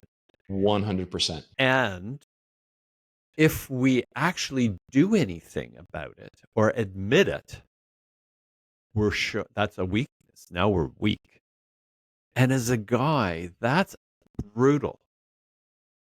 Like we're down to like holding on by the ends of our fingernails on the side of the cliff for just something that makes us feel like we have something um, strong inside us, right? It's Yeah. like it's just we like it feels like it's just things have been just stripped away, piece by piece by piece, and now like we're kind of like, to your point, like arranging via even email or texting or a phone call, that little piece to connect. It's weird to me, Scott. I feel like I always try to be optimistic right? Hopeful about things. I should say, now there's a distinction between hope and optimism. I won't go into it, but I try to look on the positive side of things. Yes. Put it that way. I Yeah. always try to look on the positive side of things. I am aware of the negative things. I'm not a Pollyanna, Hmm. but if I have a choice in a situation, I'm going to always choose to try to look for the better, more positive Yes. interpretation of that, which might be, relatively speaking, the least worst of a bunch of bad options. But that's better. Yes. That's better than going to the worst option, right? It's the title of So the podcast. so for me, like I cling to this idea that we can change. Science has proven that we can change. Science has shown us what works. And we will find a better way to embrace those. We will find a better way to be a better person somehow. Somehow. I don't know what that looks like yet. I can't tell the future, and I'm not a scientist. I'm not a researcher in any way, shape, or form. But I look at this and say, 40 years ago, we didn't have these tools on happiness. Decades ago, we thought the brain was fixed, it was hardware that couldn't be changed.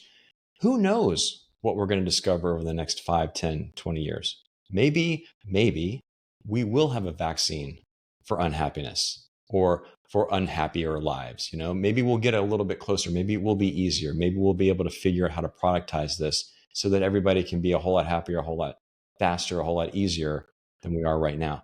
But until then, we work with the tools that we For have sure. and we hope for a better future. And so that's my mindset. No, and it's amazing because when you just mentioned it, like how psychology and the thoughts of psychology in 50 years, they're almost completely reinvented in the last 50 years. Mm-hmm. Like if you're Yeah, reading a book from the 50s on psychology, there's a really good chance it's completely obsolete. a good chance, a very good I chance. mean, there's things like that Jung has, like Carl Jung, and some of those that have kind of stand the test of time. I know Carl Rogers fits into that, and there's a few others. It's like, and the other thing that what that brings you back, and this will probably fall into your world too, is this idea of attachment theory, and like what's enabling you and I to have this conversation is the fact that we probably grew up with mothers that were that cared for us in a very young age. And we're not even aware of this, by the way. But I'm surrounded by kind of therapists and psychologists. I think I've told you, like my daughter and son-in-law are both counselors. My wife's a counselor, and I've been thinking about this with my own family of things like what enables you to go out and do what you're doing as an example, right? And being comfortable to talk, like you just threw out like, oh, I could start a new investment company, like, and I'm kind of going like, how many people are on here listening right now that are going to say, call me Scott, I want to know what it is. And it's just your ability to communicate in that sense probably came in many ways that we're unaware of from our upbringings. And like even that is like a pretty special thing to kind of have, right? And what is it that's giving you this, I'll call it initiative to go out and connect with people? Like what a brilliant idea, Scott. And people might even kind of like, you're setting up meetings to meet with other men, and you kind of like, how is that going to work? Well, it does work because all those other men's phones aren't ringing either. Yeah, but I'm showing up in their inbox with a link to book They're, an event. So and yeah, it's like, okay, well, this is something new, and it's amazing the things that you kind of share in that sense, right? I got to get back though, Scott, to you gave me assignment in the last conversation. I was gonna say, speaking of hellos, So you had, have you had other experiences of that kind? Because in the last one we talked about, you talked about talking to a waiter, yeah, and yeah, he emotionally revealed what your genuine comments were to him about how he was serving your table. Like yeah. you were surprised by it. Have you had other occurrences like that? I don't know that I've had experiences that were that extreme Okay. and pleasantly surprising. You know, this guy was, you could see it, like his eyes were welling up, and I think surprise but gratitude as well. Hmm. um I haven't had anything to that same depth, but I have had lots of like really interesting ones because I change my walking route. You know, it's like, well, if I've got Okay. 20 or 25 minutes, I take this route. If I've got 35 to 45 minutes, I take this route. If it's 50, I can take that route. If I've got over an hour, I take that route. So I have different routes.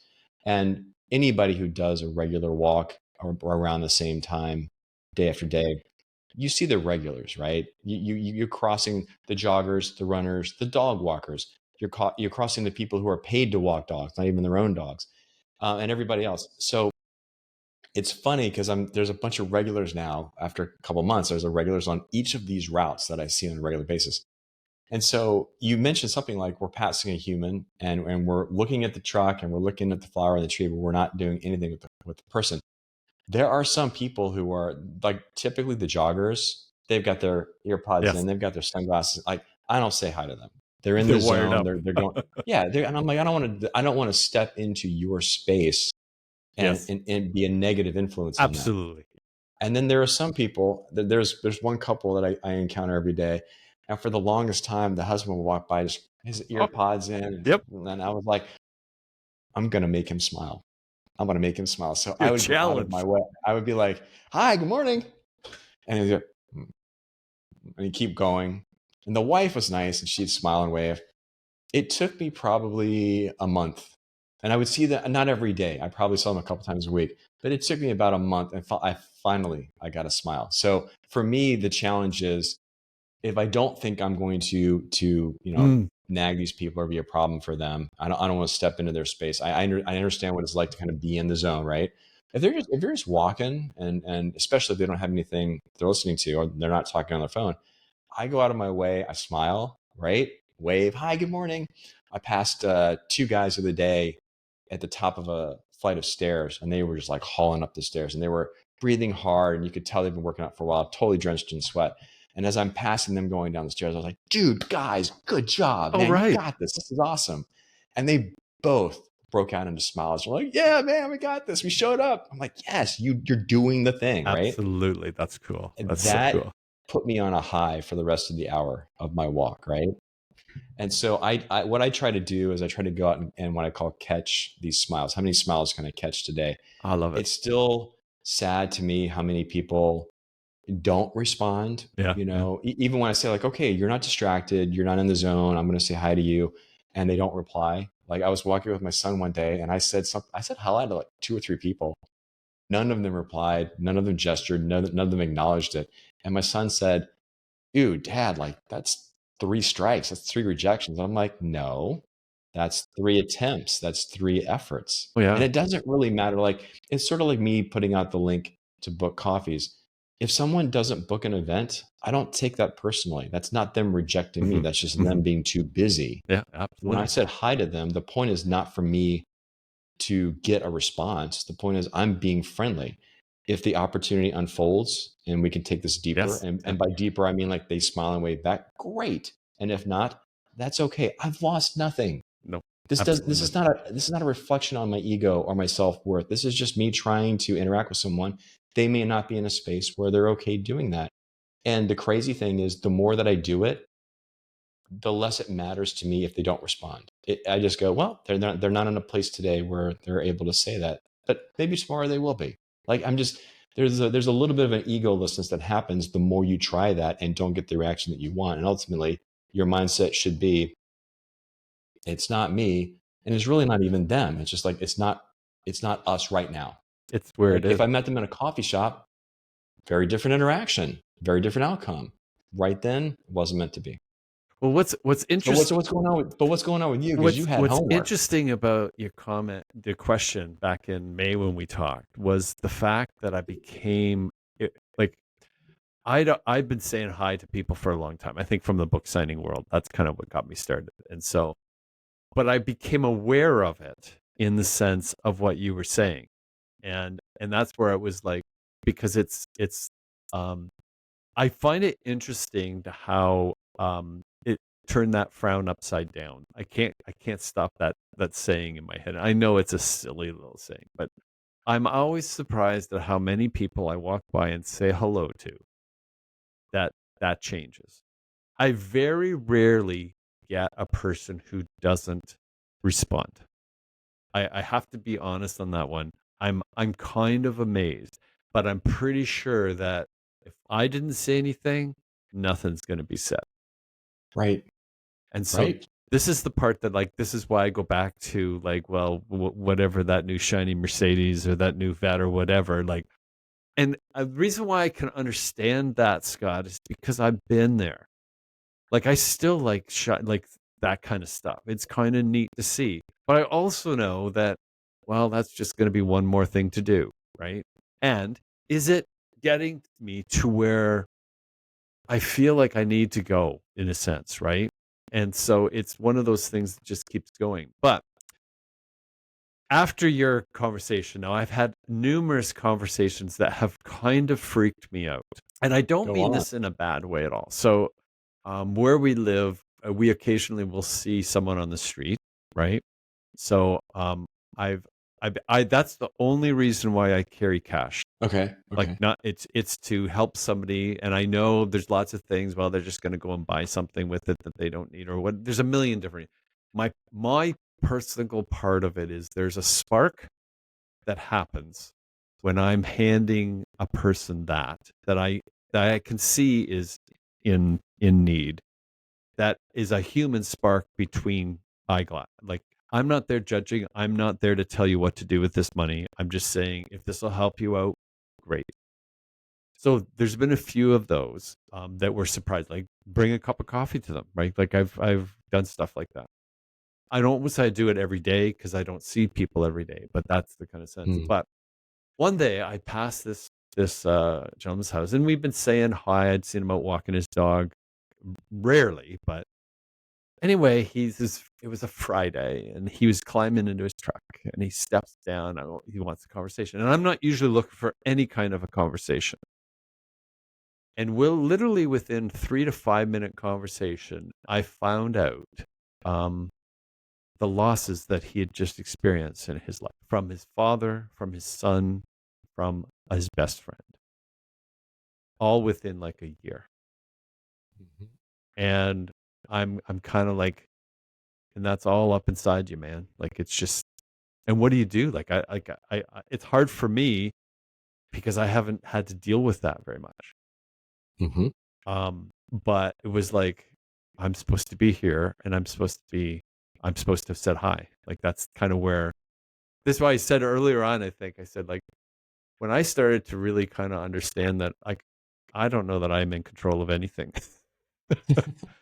but I'm pretty sure that I select the coffee I want when I'm at the coffee shop. Pretty certain of that. You But know, I'm sorry. Go ahead, Doug. so those are kind of some of the things that have started to really like connect in really bizarre ways that I had not anticipated. So when you told me about the guy you met and he lives in the same area, which is like 2 blocks from you, you're kind of going like, how is this possible? And it's not just once in a while, Scott. Now it's daily. Like but once you become aware of it and you become open to it, you can't. It doesn't seem you can turn back. That's the part that I'm finding. I'm kind of amazed by. You don't want to because Well, there's that because too. because you've seen the alternative. I don't want to go back to the desert. I know I'm in a field. Why would I want to give that Right, up and go right. back to walking in the desert? I know how better it can be. So I'm going to choose to do the thing that's better and not do the thing that's worse. And Absolutely. I think it's interesting because my wife says I have an ability to open people up and Ah, have the similar conversation like you have, where it's that's a like gift. I'm getting like a lot of very personal information very quickly from someone I barely know. But to me, I think to your earlier comments, to me, that speaks to this is something this person's carrying around. It's top of mind. Oh yeah, And maybe they haven't had the chance to talk about it. And so talking to a stranger might have been the first time they've been able to talk about it right or on. talk about it in a while. Or Absolutely. maybe they need to talk about it more and they'll take any chance they can get. And I may just be some strange guy they just bumped into at the bank or the coffee shop or the You bookstore, got it. but I presented an opportunity to them to share whatever that baggage, whatever that thing, that trauma they were carrying around, because otherwise they would have talked about something else. And so I love how you framed it as, I guess I was meant to be here to listen, to catch what he was saying. And it doesn't have to go any farther than that. You don't have to take it with you. Maybe it makes it different for that person. Maybe it does. Maybe that guy felt better after interacting with you. But like, to me, that is that is so magical. The interacting with other people is nothing short of magical. And we It's just, irreplaceable. with our phones and our devices and our hectic schedules, we have so many pressures on us to limit that or not do it anywhere near as much as we should. So I applaud you. Congratulations for you understood the assignment. You did your homework. Well done. Well, it brings to mind a quote that I think is from Samuel Johnson, and it said, "You can tell the character of a man by how he treats the person who can do absolutely nothing for him." And in Yeah. the Yeah. transactional world that I was raised in, it's very much alive still today. This is why I think coffee is hard for men, because if I've got nothing to offer you, why would I invite you out to go for coffee? Or vice versa. If you've got nothing that I want, then why would I invite you out for coffee? And it's one of those things is when I became kind of aware of that. Like I love that statement. I just like it's like how how huge is that?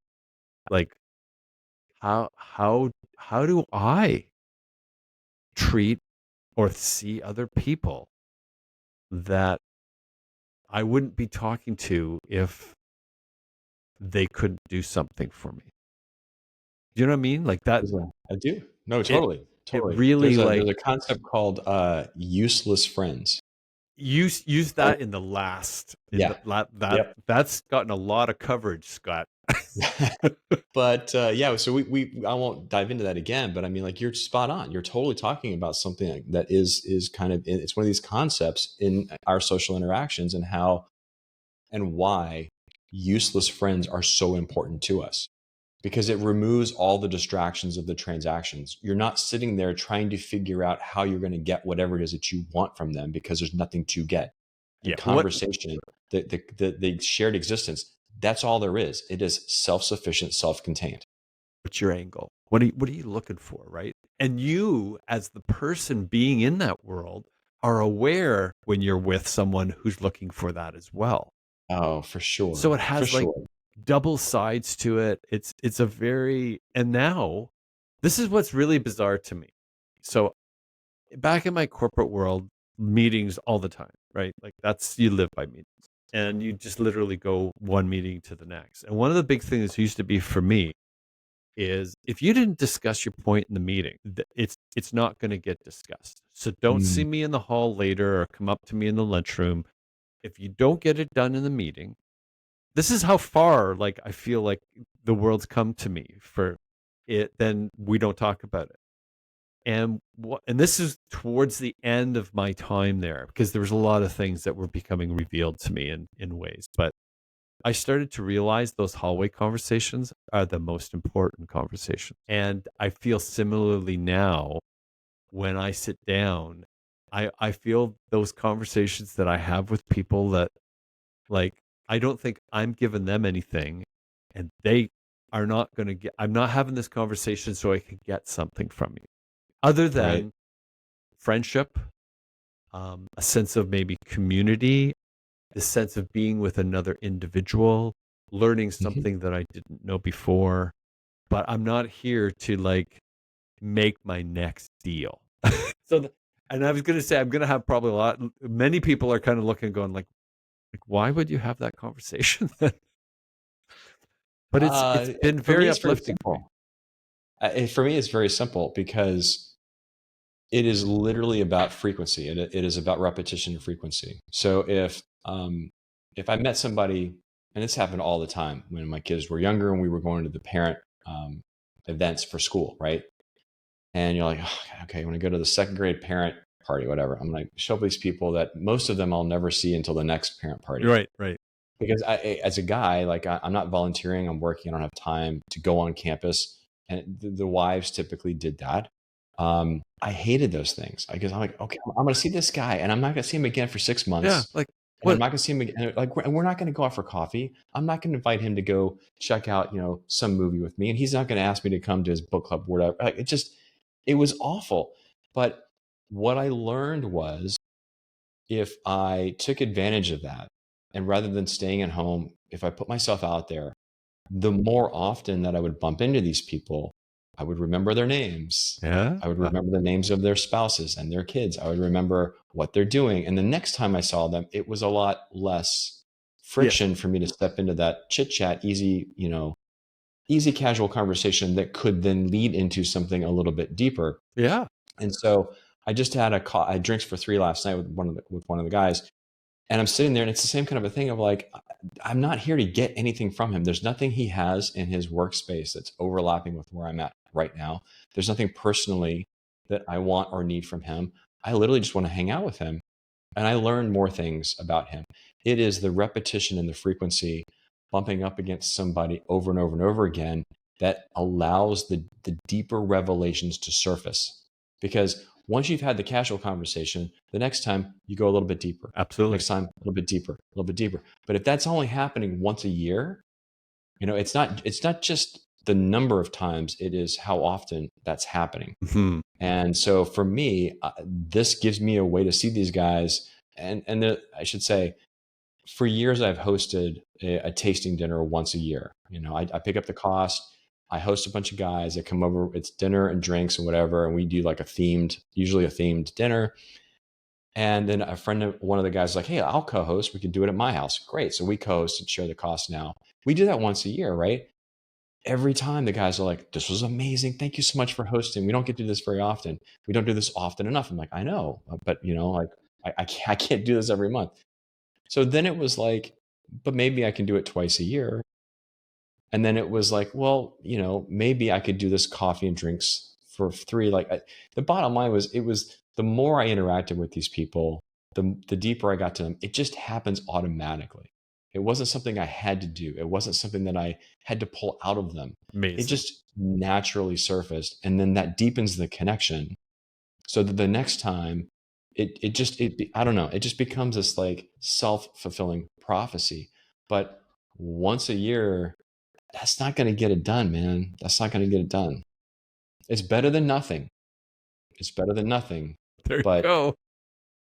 right? Take what And you can get. it's amazing because it's one of those things that you're getting personal experience, and I hear this more and more often all the time, is how badly we need each other. Yeah. And it's not a weakness. Like, this is the part that's so like, and I've actually written on this, Scott, on Substack. I think I called it something, the epigenetics of independence. And why I use that term is, I mean, like, basically the US was founded on being independent, right? From the mother country. I mean, Canada, not the same. There's still a good hand over to the UK, but we tend to be independent. And when you're raised in the Western world, you're raised to be independent, kind of, by and large, right? And it's so deep within us that it's like a pride factor that we're independent. We didn't need anybody. We did it our way. We did it all alone. And when you start to look at your life at any level of closeness, you find out, so what did I do by myself? Really? Like, it's kind of like, if I'd never had meet that person, I would never have gotten into this role. And even some of the families we would have been raised in, like I mentioned earlier on about attachment theory, and like those of us that have been raised that way, it's just so taken for granted. Like, it's just so for like, no, I didn't really think of that. And now, to me, it's like, and this is why it's very cool chatting with you because you're experiencing this in a firsthand and I'll say intentional way that's blossoming into something that m- I think would I be correct in saying it's kind of unexpected, the level to which it's needed. Yeah. Yeah. Yeah. Like the first two were with guys that one I had not seen in years, one I'd seen in the last year, but I didn't know either one of them like particularly well. And the literal first time I did coffee with somebody, this gentleman said, I, I got your email. It was out of the blue. It was completely unexpected. And my first reaction was, yeah, I'm totally in. Right. Like it was both surprising at their reaction Yes, because I didn't know what was going to happen. Again, we all work really hard. We have very busy schedules and lives, and absolutely. so the idea that someone's going to be able to have coffee with me, uh, even once a month, might be a stretch. Maybe they're like me; they get up early and they've got their mornings are full, which is why I have an evening weekday event, and I've got a couple of Saturday slots in there as well. So I try to make it easy for somebody based on their schedule to make it, but it could have been crickets. It could have been complete crickets. And, me 6 Yes, months ago, Doug, if it had been crickets, I would have said, yeah, these guys don't really like me. They don't want to hang out with me. And that would have been the yes, end of it. And abs- that would have been the end of it. yep, And right. and happily, because of this past summer, I just realized, no, they're just busy. They're just busy. August is a very busy month. Kids are not quite back in school yet. They're transitioning. People are still taking vacations. I launched it in August. I got more than I expected. In September, I've now gotten more bookings than August. But That's the crazy. goal isn't to have a lot more bookings. The goal, the why is to connect with these guys. And if this doesn't work, maybe the Adventure Club will. If Adventure Club doesn't work, I will pivot to something else. I will keep trying something until I land on a framework, a model that works more of the time than it doesn't. And I don't take it I personally. Scott, I think you're really onto something. Like, and I think it's so needed. Um, and and the hard part is, even in saying it's so needed, it's like, well, that's because you're weak. And Fine, I'm weak. Yes, I need socialization. I need friends. I need companionship. it's Yes, I'm just weak. it's such a Okay, kind I'll of, say it. I don't care. yeah. There we go. But it is very interesting. I was gonna say I can't believe I've taken so much of your time here today, and it's gone by in a second. It always does. It always It's does. not unusual, but I mean, this is the subject to me is beyond important, and it's what we're I think, Scott, part of what it is, we're on the brink of, as we talked about earlier on, this AI. Well, I think you said to the effect that whether it be the internet, the cell phone, the computer, put all those technological advances in place, the advent of the AI coming in is going to be beyond all of them put together. Well, I was quoting someone. I didn't say that. I was Okay. quoting someone, and they may be right. They may be wrong. They may have overestimated. This was a person who was not in the AI space, so he didn't Yes. necessarily have a dog in that particular fight. But he was saying it from I watch trends, emerging trends for a living. Yes. That's what I've been doing for my entire career, and I try to figure out he was a Goldman Sachs banker, and to be fair, I'm sure Goldman has invested in some AI companies. So there's No not doubt. necessarily a complete division there of interest, but he basically said like this is take every technological advancement, bundle them all together. AI is going to be even bigger than those together.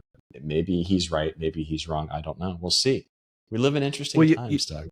it's interesting when you bring it up because I think we're going to be redefining what human intelligence even is.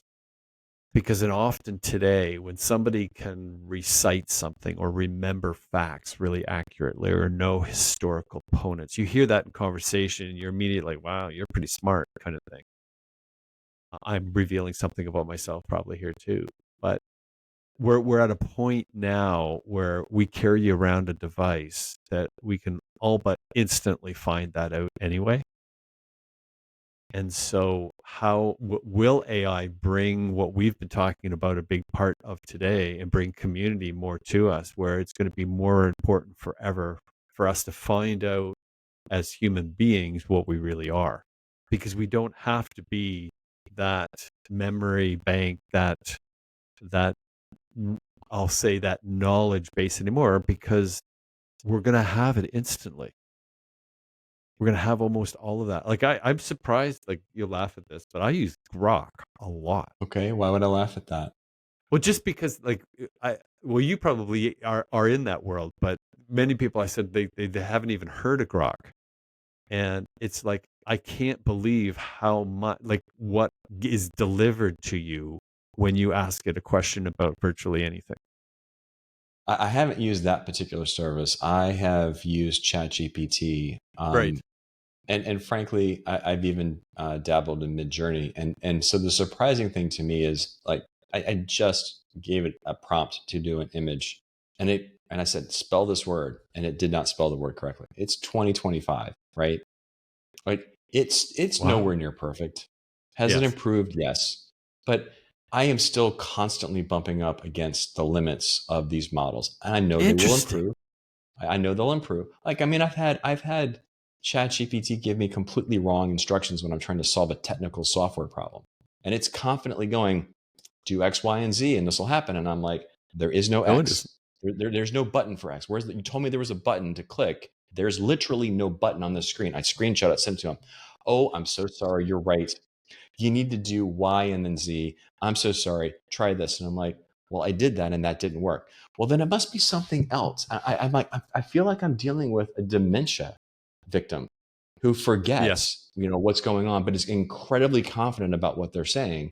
And for me, I look at it Interesting. as it is. Yeah, I keep bumping up against the limits. Now, there are some things I think it does really well, but there are a lot of things like when you talk about the intelligence itself, I do not see it wowing me at that level Right. Yes. anytime soon. It will wow me Yeah. on other things.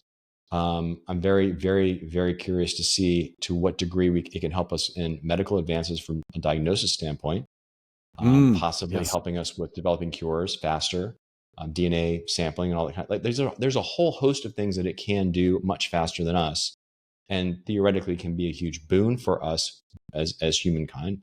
But like, hey, can you like glue pizza? Like I'm still seeing glue pizza, right? In the different prompts. So it is nowhere near where it ought to be in terms of how long we've been at it. And it is not where I feel like the people who are behind the LLMs and these models, they're saying it's here. It's It's not. here. It's here Okay. in That's good. practice. That's good to know because I don't use ChatGPT at all. So I so reluctantly stepped into it because as a writer, I'm like, I need to know the enemy. I need to know what I'm up yes, against. absolutely. So I can ignore it and it's going to probably run me over, or I can take a look at it, understand it, know where the threats to my livelihood are, and maybe where there's some applicability to it. Um, I know a lot of people have a moral and ethical problem with it. By the way, my fiction books were hoovered up and used to train models. I know that because I looked it up on the website, and sure enough, they scraped my books without my permission. You know, I'm upset about that. I wish they'd done an opt-in, but based on what I know, copyright law at the time did not prevent them from doing what they did because they were not repurposing that content in a way that violated copyright law.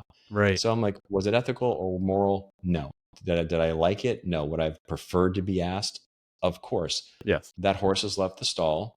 Yeah. And so I just decided I'm going to jump in just to see what it can do and see just how much of a threat it is. And no, I mean, is it going to be generating commercial grade novels in a year, two, 5, 10? I don't know, maybe, probably. But Well, I needed to know where it was. It's not today. It's so not today. I'll give you an example that came up that I'd recently read, and this is where someone had done, and I think it with Chat GPT, but they had given I'll give two authors, Stephen King and Ray Bradbury. in a 1,000-word essay, compare their two writing styles, right? That's a Yeah. typical university question, right? I Right. would hate that kind of question, by the way. Like, I just hate that stuff. And it came out, and it does it primarily beautifully, whatever it is. And the concern that came back from the person authoring the article was that it was going to end our creativity. Mm. And my response was, it's not going to create another Stephen King, and it's not going to create another Ray Bradbury, but it's going to take away mind-numbing questions and work that I would have had to answer in university that I would never want to do. And that You was know, kind of how I looked at it. yeah. Because I'm I, like, I hear that, but like, are they gonna play? Are they gonna be able to create things like Sounds of Silence as a song? Like, they'll be able to put together things that sound like it and sound good and make you want to tap your foot. But are they gonna get to that? Like, who's the guy? Anthony Oliver, I think, that's been on a number of the podcasts, right? Have you heard of him? no, no. And there's another guy that's popping up in social media, but they're not AI guys. They're just guys with a guitar playing, right? Okay. And I'm kind of like thinking like, I don't know. I'm if that's the kind of music you like the Muzak that plays in an elevator, right? Um, that's cool. Everybody likes different music, but are they going to create another Bob Dylan like with AI? Like, I'm my I'm not prepared to believe that yet. So that's kind of where I'm Think, at with it. And you're kind of giving me a sense that yeah, that might be right when you're saying your experiences with ChatGPT. Like, I think it's like I give them words and they spell them wrong. yeah. And I mean, it's just, it's, listen, at the end of the day, this is a tide that we can't stop. No, absolutely. And short of the governments worldwide enacting legislation that stops this technology in its tracks, which is not going to happen. Short of that, and even then, it would still happen illegally. It's going to happen. It's coming. It's not a matter of if. It's not even a matter of when. It's a matter of now what. And going back to a lot of the stuff that I've learned in happiness, there are things I cannot control. There are things in the world I do not like, Yes. but I Yes. cannot change. Yes. And I have come to terms with AI, and I believe that I'm still trying to figure out what it means in terms of creativity for someone who is and identifies still as a creative. Absolutely. Is this a tool that can help me be more creative? Is it a tool that will, maybe if the light bulb turns on and we do get AI, general intelligence, maybe that is the tipping point into here is the new Sound of Silence. Here, I'm now creating something that is Mhm. new, it is compelling, it is commercially viable, it is different. It is not simply synthesizing stuff that I've already taken in. Um, we may get there. We may. I don't know, and we'll cross that bridge when we get there. Right No now, doubt. what I have to deal with is the fact that I've got 3 kids who are very soon going to be leaving the house, and Yes. I'm much more focused on my 10 steps, not the mountain pinnacle. My 10 steps right now are embrace the time with them, seek out experiences with my kids before they're gone because they're going to be gone way too soon, Oh yeah. and whatever happens in the AI world is going to happen in the AI world. Right on. Well, normally I would ask you to say what would you like to summarize, but I think you just did it. Scott, I what a fun conversation this is. It always is. You always bring so many interesting things to the table. So thank you for coming and being You're an part amazing of host, by the way. well, I thank you, but it's one of those things to me that it's a fun thing to do. I had no anticipation that there would be so many people out there with so many different things to chat about. And yet, in many ways, kind of reiterating the title of it's better than not. It's like Yeah. get out there and do those things, right? Be active. So with that, Scott, is there anything else you'd like to say? Happier or days. comment on it. My sign off is now happier days. That that's very cool. So people could still find you at scottiswriting.com. Yeah. So I've left all of my writing stuff in place. Again, I may go back to it. And if I do, I'm going to want the website there. So you can go to Scott is Writing. All of my books are there. You can contact me. There's a contact form there. And if you're at all interested in this happiness program that I'm pilot program's underway, I will run it again, probably early next year.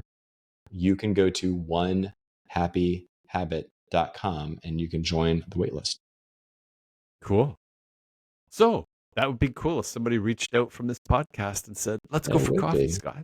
I'm up. I'm down. Well, with that, I'm going to sign off here. Thank you very much for listening to Scott. Scott is Writing, Scott Walker. As I started with today, writer, creator, entrepreneur, you heard a lot about what he's doing and developing community and reaching out to people. If anything, I would say hello to that person you haven't said hello to in a long time, or that stranger that you don't know.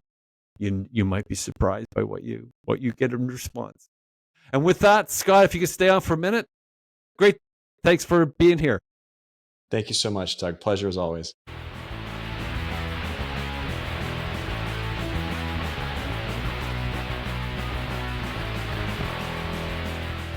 Are we on? Good. Welcome to the Better Than None podcast. Sometimes we get it right, sometimes we don't.